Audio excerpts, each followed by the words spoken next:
Let me tell you, I get it full well.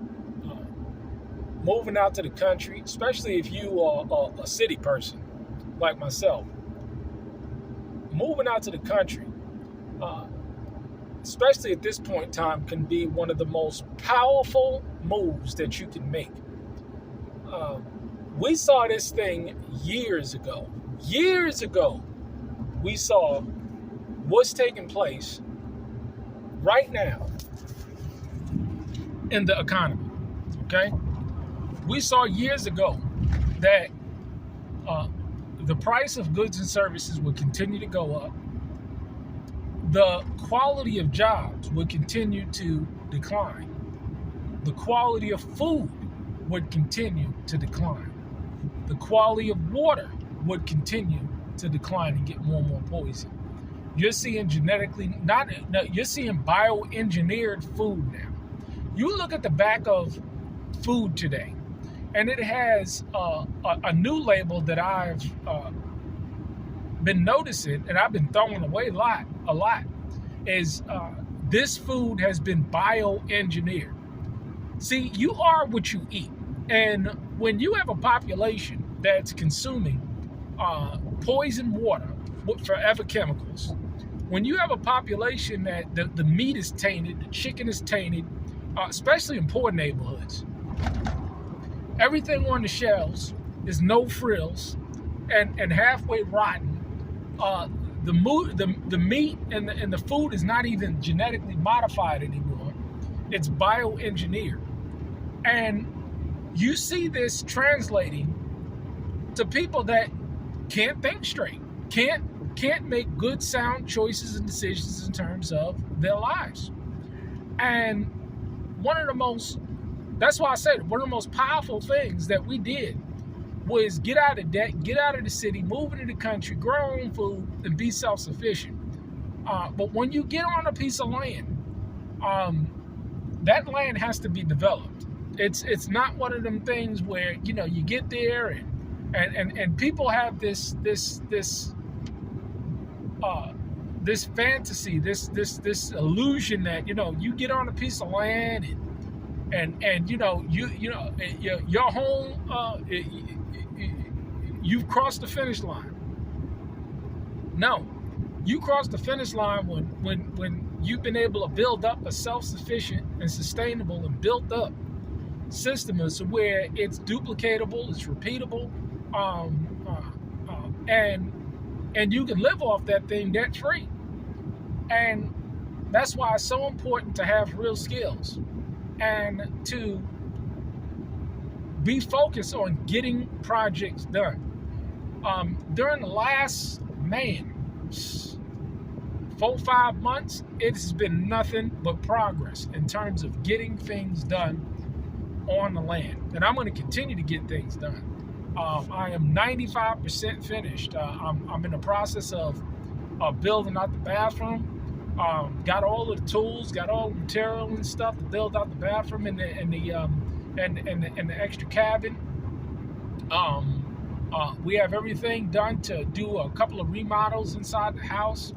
I'm telling you, man, it's just a beautiful thing to be able to get things done and to show progress.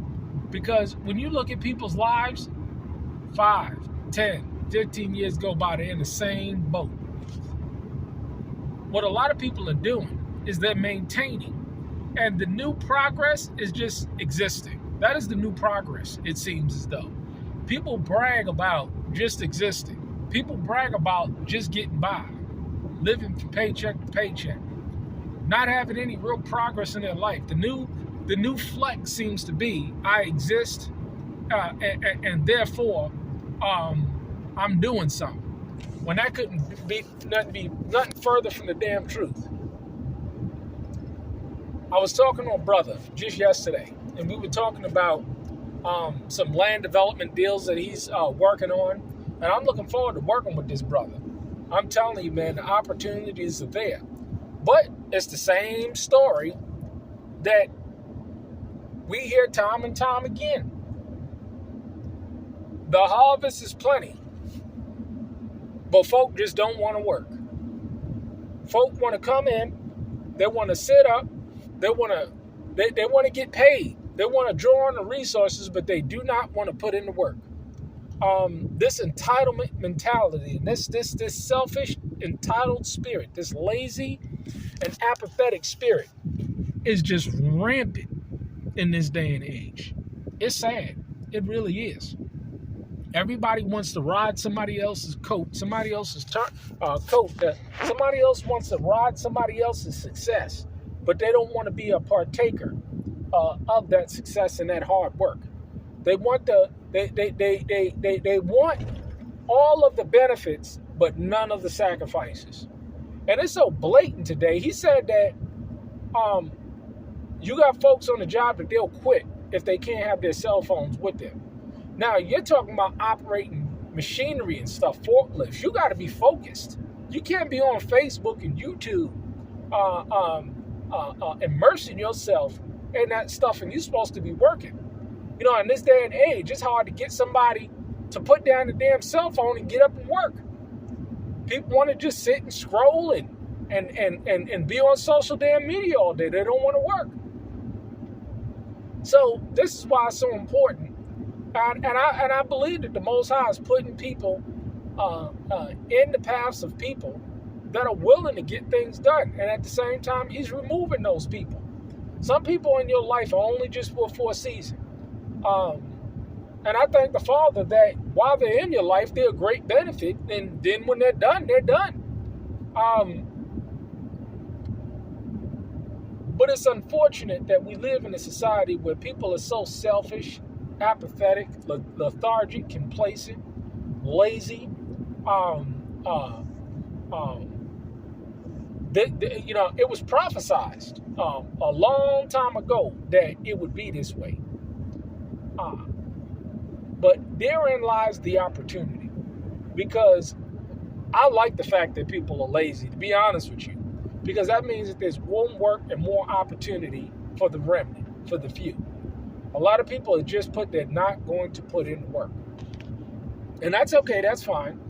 And this is why those who are willing to put in the work need to consistently get around people that are all willing to put in the work and work together to build resources, to invest the time, the energy, and the effort to get things done. I got to stop off at Lowe's right quick. My favorite store in the whole wide world. But this is what it's about, getting things done and staying focused. Because the Most High will put Satan, I'm telling you, man, Satan, he's a crafty one. But you got to know the devices of the devil. You got to know how he moves. And he operates through people that he has under his spell. And you got to notice and you got to see this. This is why it's so important to understand, by their fruit, not by their words, you shall know them. Don't pay attention to what people are saying. You watch clearly what they're doing, because it's going to tell you clear full well what their true intent, what their heart is, where they're at, what they value. People can't hide behind it when you look at their actions. People, they'll bombard you with words all day long. But you know what I always say? Show me. Show me. Never get riled up about what somebody is saying, but always pay attention to what they're doing. People ain't hard to figure out. That's why he said, again, by their fruit you shall know them. People just so deceived today. It ain't funny. And this strong delusion, I'm telling you, this reprobate mind, hey, man, I pray, hey, give them over to a reprobate mind. Give them over. Give them over to Satan. They already in Satan. Give them over more to Satan. Because they're not going to change. They're not going to change their thought process. And you have to be at peace with this thing. You have to be at peace with the fact that a lot of people, they're simply put, they're not going to change. They are conformed to the things of this world, all the while thinking that they're in Yah's favor. But when you look at the mannerism of their lives, nothing shows healthy, nothing shows progress, nothing shows understanding. Nothing shows commitment. Nothing shows consistency. Nothing shows persistency. It's all just a whole bunch of, like I say all the time, buy, weep, grind now, weep, nitty bond. A whole bunch of damn nothing at the end of the day. You look at their lives, a whole bunch of nothing. And people are just so deceived into thinking that the new something is nothing. Ain't that amazing? It's a damn shame.